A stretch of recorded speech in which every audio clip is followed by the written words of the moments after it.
Togo Info, le Togo à votre portée. Togolaises et Togolais, mes chers compatriotes, chers amis du Togo, chers panafricanistes, point de devoir de mémoire et de redevabilité de justice pour le peuple togolais, j'apporte ce jour un témoignage éclairant sur l'incendie des grands marchés de Lomé et de Kara. Le 12 janvier 2023, comme un coup de destin, 10 ans, jour pour jour, des incendies des grands marchés de Lomé et de Kara, le général Félix Abalo Kadanga, ancien chef d'état-major général des forces armées togolaises de 2013 à 2020, est arrêté et gardé à vue selon des sources concordantes. Sans que le procureur général près de la cour d'appel de Lomé ne se fonde en un communiqué, comme à l'accoutumée quand il s'agit de la traque des opposants. Le général Félix Abalo Kadanga est entouré d'un halo de crimes et de violations massives des droits de l'homme, dont le dernier fait d'armes odieux est l'assassinat du colonel Toussaint Madjoulba, commandant de la brigade d'intervention rapide, dont il serait l'auteur présumé au lendemain de l'investiture controversée sur fond de parjure de Fagne Singbe, cramé dans les urnes pour un quatrième mandat au forceps, d'un quintuple coup d'État électoral, militaire, judiciaire, diplomatique et médiatique. Mes chers compatriotes, Togolaises et Togolais, la rupture du silence sépulcral entourant cette arrestation, survenue au lendemain du démantèlement de la haute hiérarchie militaire du régime infâme, advient quelques semaines plus tard sur une radio locale par la voix d'un député de la nation. Tentative de coup d'État de rectification. Incendie des grands marchés de Lomé et de Kara, en complicité avec le général Titikpina. Assassinat de mineurs tués par balle à bout portant lors d'une manifestation de l'opposition en 2017, entre autres accusations, déclarera ce député. Alors qu'il ait annoncé une parodie de justice militaire typique des régimes d'oppression, survient donc un rebondissement, non des moindres, dans la criminelle affaire des incendies de Lomé et de Kara, avec la dernière sortie médiatique du principal accusé, Mohamed Loum.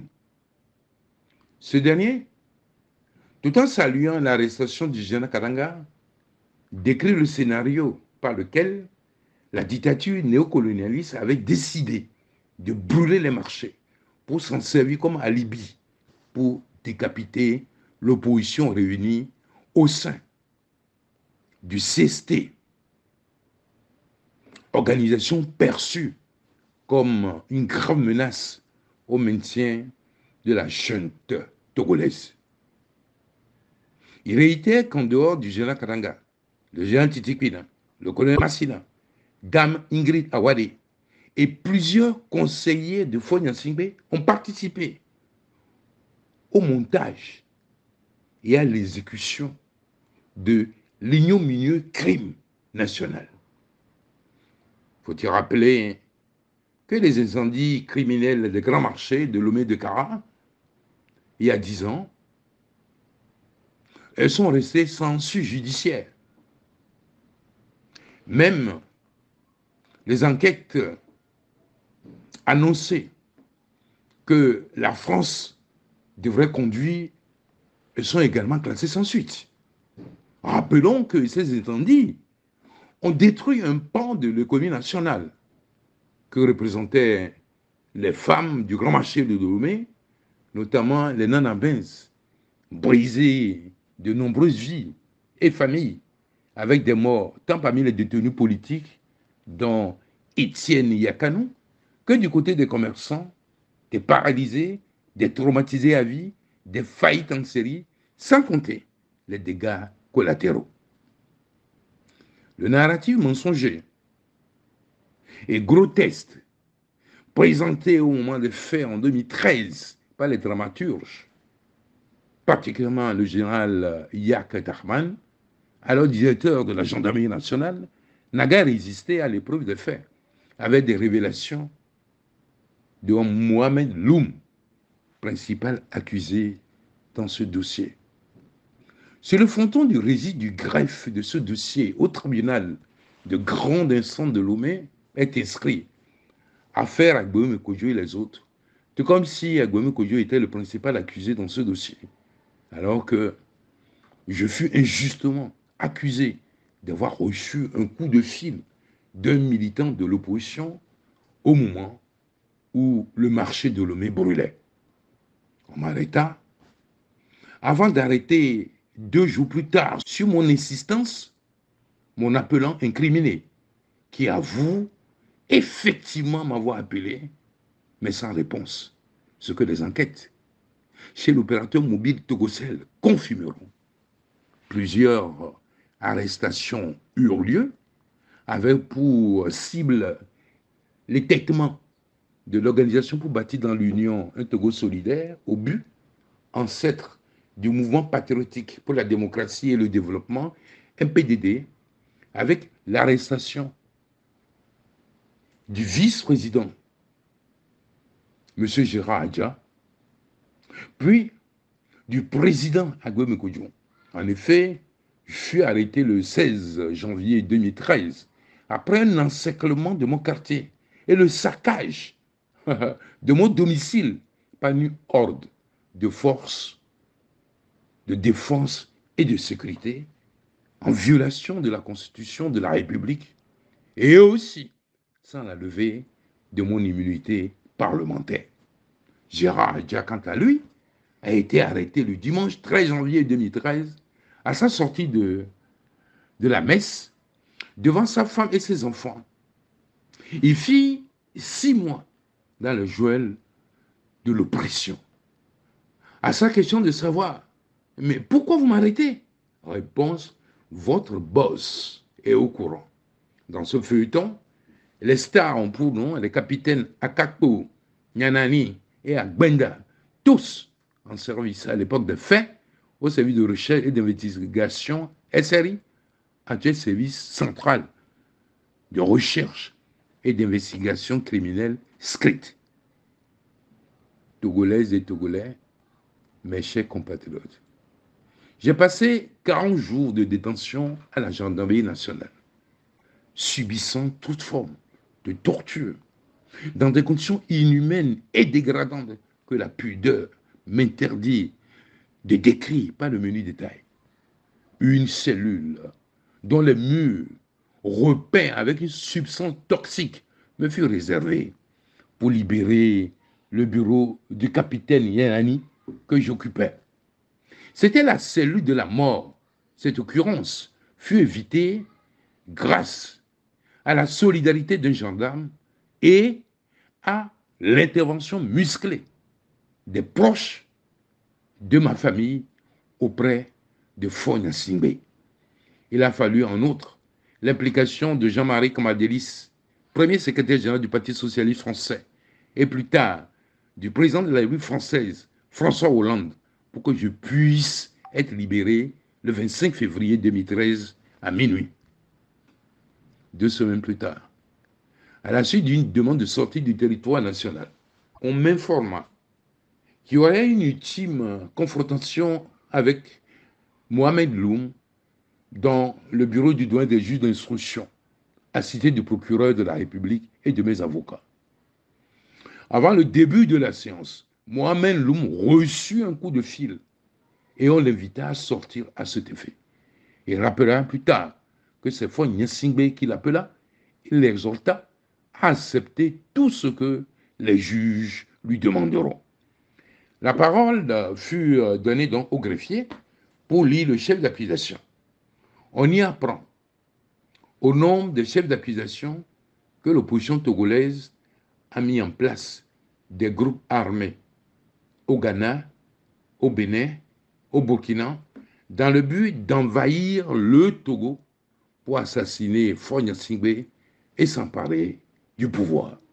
Pendant ce temps, un convoi militaire déjà apprêté par le général Karanga, Félix Abalo, devant me conduire à la prison civile de Mango, était déjà en place dans l'enceinte du palais de justice à Lomé. Togolaises et Togolais, mes chers compatriotes, à la lecture du document par le greffier, j'ai demandé à poser quelques questions à M. Mohamed Loum. Est-ce que tu t'es rendu une fois chez moi à domicile? Réponse, non.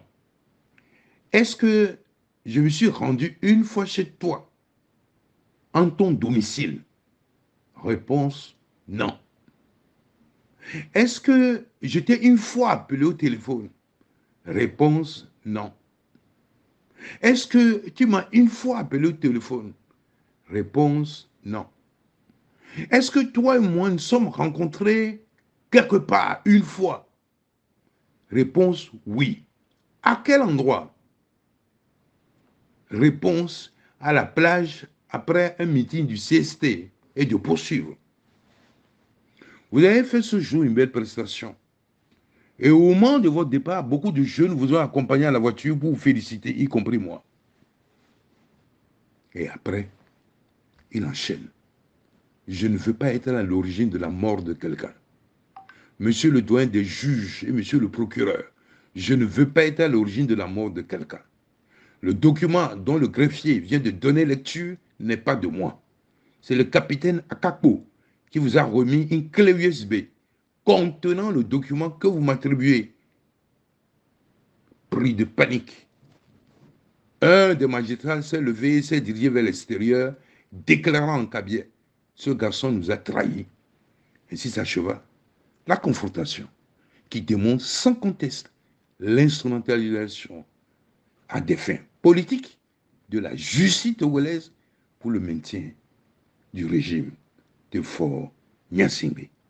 Les tenants de l'ordre maléfique sont prêts à détruire par tous les moyens ceux qui luttent pour un Togo de justice, de paix et de progrès.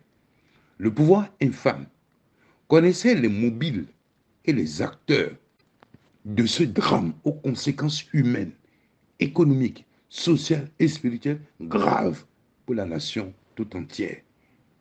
Il en est d'ailleurs le commanditaire, mais il faut détruire l'opposition, notamment un de ses leaders, Agbem Kojo, le seul chef de parti du CST, avec son adjoint Gérard Adja, curieusement écroué dans cette affaire criminelle, pour laquelle les efforts de saisine des juridictions internationales belges par le patriarche de la nation, son Excellence, Monseigneur Philippe Fanoko Bodjro, ont été plombés paradoxalement par Maître Atta Zeus Ajavon, coordonnateur du CST à l'époque des fêtes. 10 ans plus tard, aucune prescription ne serait tolérée dans cette grave et odieuse affaire criminelle qui a atteint la nation tout entière dans le tréfonds de son homme, spécialement les femmes togolaises. Togolaises, c'est Togolais, mes chers compatriotes, mesdames, messieurs, la gouvernance par la terreur et la peur persiste en raison de la démission en rase campagne d'une classe politique attachée à ses privilèges et prévents, à son siège pour la prochaine élection, car la défense des valeurs républicaines et de l'intérêt supérieur du peuple et de la nation tout entière, elle persiste. Aussi, en raison de la domestication de toutes les institutions par l'autocrate, aux fins de la conservation permanente du pouvoir. Elle est aussi par le silence coupable des organisations régionales et continentales, de même que la complaisance affichée des partenaires traditionnels du Togo. Toutefois, c'est dans la plus grande détresse que l'aide la plus puissante se manifeste. Fini la terreur et la peur. Fini l'impunité et la destruction de la terre de nos aïeux. Proclamons ensemble à la face du monde, debout, avec vaillance, femme togolaise, pour que justice te soit faite. Debout, peuple togolais. Et en avant tout, pour le parachèvement de la lutte souverainiste, au seuil de la célébration du 63e anniversaire de l'indépendance du Togo, le 27 avril 1960. Vive la justice, vive la liberté, vive la démocratie, vive l'alternance, vive la République.